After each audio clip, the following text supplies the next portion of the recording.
আসসালামু আলাইকুম। সুপ্রিয় দর্শক, আমি সাথে আছি মোহাম্মদ ইব্রাহিম খলিল সুমন। জুলাই বিপ্লবে আহতদের বিষয়ে একটি সংবাদ চোখে পড়ল। সংবাদের ভিতরের কিছু বিষয় অনাকাঙ্ক্ষিত মনে হচ্ছে এবং তা মোটেও কাম্য নয়।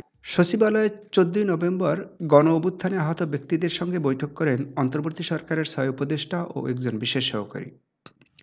এ বৈঠকে জুলাই বিপ্লবে আহতদের সুচিকিৎসার জন্য বেশ কিছু সুপারিশ করা হয়।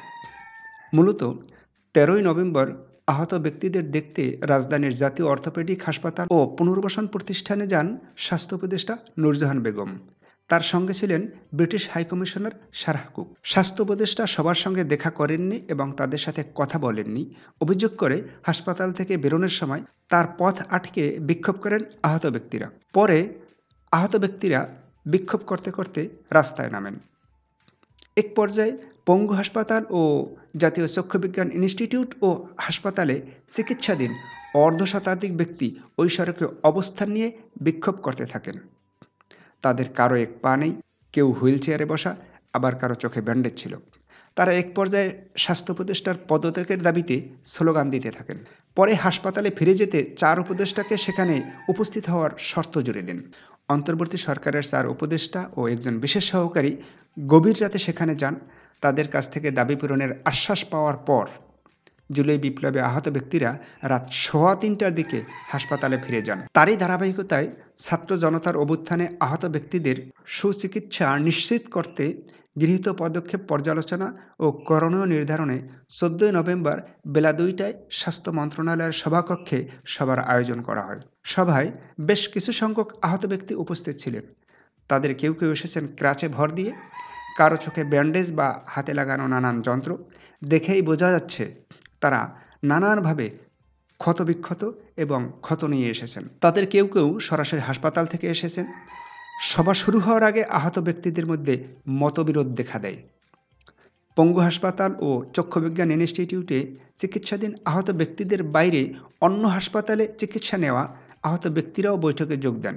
মূলত এ নিয়েই ক্ষুব্ধ হন পঙ্গু হাসপাতাল ও জাতীয় চক্ষুবিজ্ঞান ইনস্টিটিউট এলাকায় বিক্ষোভ করা আহত ব্যক্তিরা। এক পর্যায়ে এক পক্ষ সভাকক্ষ থেকে বের হয়ে যান। না, আসলে এটা কোনোভাবেই কাম্য নয়। জুলাই বিপ্লবে আহত ব্যক্তিরা যে যেখানেই থাকুক না কেন, যে যে হাসপাতালে চিকিৎসা নিক না কেন, তারা সকলেই বিশেষ সুবিধা পাবার দাবিদার। জুলাই বিপ্লবে আহত কাউকেই কোনো কারণেই বিশেষ সুবিধা থেকে বঞ্চিত করা যাবে না। সে যে দলেরই হোক, যে মতেরই হোক না কেন, বঞ্চিত করা যাবে না। এটা কাম্য নয়। জুলাই বিপ্লবে আহতরা সবাই সমমর্যাদার। কাউকে তুচ্ছ করা যাবে না, কাউকে অবহেলা করা যাবে না। যেহেতু সুবিধা দেওয়া হচ্ছে তা আহত সকলেই পাবেন। এটাই ন্যায়সঙ্গত, এটাই ন্যায় বিচার। আহত ভাই বোনদের মাঝে পারস্পরিক সহমর্মিতা থাকতে হবে। ঠিক যেভাবে আপনারা কাঁধে কাঁধ মিলিয়ে আন্দোলন করেছেন, আন্দোলনের সময় কেউ আহত হলে আপনারাই একজন আরেকজনের পাশে দাঁড়িয়েছেন, আপনারাই একে অপরের দেখাশোনা করেছেন, আপনারাই একে অপরের সুবিধা অসুবিধায় বিপদে আপদে পাশে ছিলেন। এখন সেই বিশেষ সংকট মুহূর্ত কেটে গেছে। এখন আন্দোলনের ফসল আপনারা কম বেশি পাচ্ছেন। এখন কেন আপনারা মতবিরোধ করবেন? না, এটা আপনাদের বোঝার ভুল।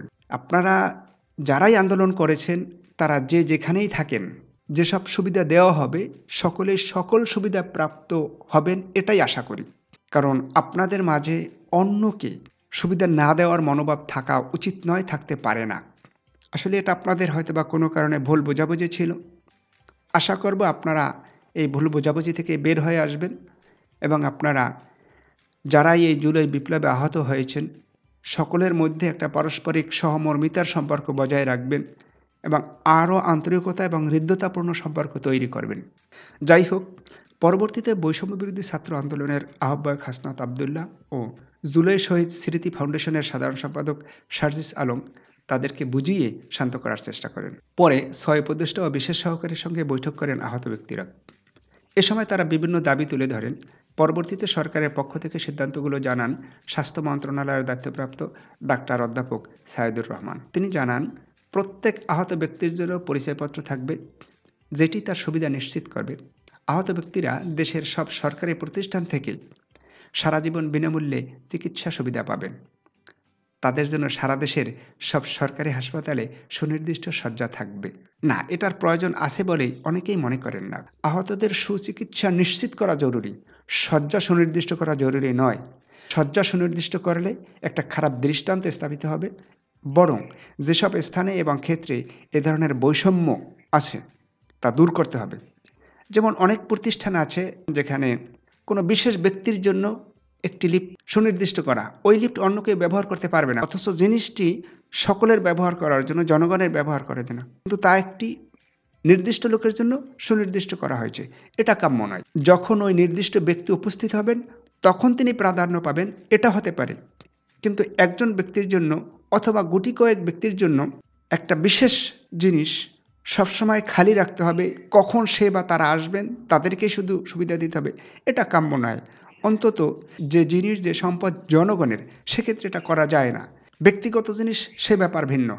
কিন্তু যেটা জনগণের, সকলের, সেক্ষেত্রে কোনো সুনির্দিষ্ট ব্যক্তির জন্য কোনো একটা জিনিস এভাবে স্থির করে বা স্থায়ী করে রাখা যায় না। তাহলে এটা আসলে একটা খারাপ দৃষ্টান্ত স্থাপন হবে। যাই হোক, এরপরে আরও একটি সিদ্ধান্ত নিয়েছেন। আর সিদ্ধান্তটি হলো, যেসব বেসরকারি চিকিৎসা প্রতিষ্ঠানের সঙ্গে সরকারের চুক্তি হবে, সেসব প্রতিষ্ঠানেও বিনামূল্যে চিকিৎসা পাবেন, অথবা চিকিৎসা ব্যয়ের আংশিক খরচ সরকারের পক্ষ থেকে পরিশোধ করা হবে। এছাড়া ইতিমধ্যে চিকিৎসার জন্য আহত ব্যক্তিরা যে পরিমাণ টাকা খরচ করেছেন, যাচাইকারী সেগুলো ফেরত দেওয়া হবে। জি, এটা আসলেই একটি সঠিক সিদ্ধান্ত এবং ন্যায়সঙ্গত সিদ্ধান্ত। কারণ যারা নিজেদের টাকায় চিকিৎসা করেছেন, তারা অনেকেই তাদের ভিটে মাটি সহায় সম্বল বিক্রি করে প্রাণ বাঁচাবার জন্য সবকিছু শেষ করেছেন। তারা তাদের খরচ করা টাকা ফেরত পেলে তাদের জন্য বিশেষ উপকার হবে। জুলাই বিপ্লবে যারা পঙ্গুত্ব, অন্ধত্ব বরণ করেছেন, তাদের প্রতি রাষ্ট্রের পক্ষ থেকে সমবেদনা এবং সহানুভূতি জানিয়ে অধ্যাপক সাইদুর রহমান বলেন, শিক্ষাগত যোগ্যতা ও সামর্থ্যের সঙ্গে মিলিয়ে প্রশিক্ষিত করে আহত ব্যক্তি ও তাদের পরিবারকে রাষ্ট্রের পক্ষ থেকে আর্থিক সহায়তা ও কর্মসংস্থানের ব্যবস্থা করা হবে। জি, এটিও একটি সময়োপযোগী সঠিক সিদ্ধান্ত। তাদের জন্য কর্মসংস্থানের ব্যবস্থা করে দিতে পারলে তারাও স্বাবলম্বী হতে পারবেন। বিশেষ সহকারী ডাক্তার সাইদুর রহমান জানান, আগামী ডিসেম্বরের মধ্যেই জুলাই বিপ্লবে আহতদের সুচিকিৎসার সার্বিক ব্যবস্থা সম্পন্ন করা হবে। সুপ্রিয় দর্শক, আমার এই আলোচনাকে কেন্দ্র করে আপনাদের যদি কোনো মন্তব্য থাকে, আলোচনা থাকে, সমালোচনা থাকে, আপনারা নির্দ্বিধায় করতে পারেন। আমি আপনাদের আলোচনা, সমালোচনা বা যে কোনো মন্তব্য সাদরে গ্রহণ করে আমার উপস্থাপনা এবং আমার আলোচনাকে আরও সুন্দর এবং পরিমার্জিত করার চেষ্টা করব। যারা আমার চ্যানেল সাবস্ক্রাইব করেছেন, তাদেরকে অসংখ্য ধন্যবাদ। আর যারা এখনও আমার চ্যানেলটি সাবস্ক্রাইব করেননি, অনুগ্রহ করে চ্যানেলটি সাবস্ক্রাইব করে নিন। আসসালামু আলাইকুম।